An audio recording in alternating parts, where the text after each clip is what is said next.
Muraho nyuma y'inkuru y'akabariro cyane cyane ku bafana b'ikipe ya Liverpool, urupfu rw'umukinnyi Diego Jota. Kuri ubu nagira ngo mbafashe twumve neza se Diego Jota yari mu ntoki, ese muri Liverpool yari afitemo akahe kamaro, ese muri make Diego Jota ari mu ntoki.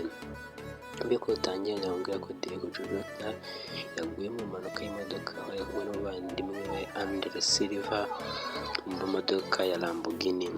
Diego Jota rero ubundi amazina yitwa Diego Jose Teixeira, akaba yaravutse ku itariki 4 z'ukwa 12 1996 ahitwa Porto muri Portugal. Diego Jota akaba yaragiye azamuka aca mu makipe atandukanye. Kuri ubu mu mwaka wa 2014 kugera mu mwaka wa 2016 yakiniye ikipe yo muri Portugal yitwa Paços de Ferreira.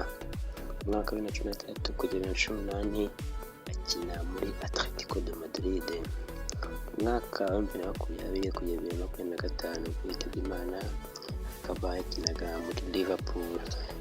Diego Jota akaba yapfuye asize umugore n'abana batatu. Diego Jota akaba kandi yarakinnye mu ikipe y'abato ya Portugal, aho yakinnye muri U19, U20 na U23.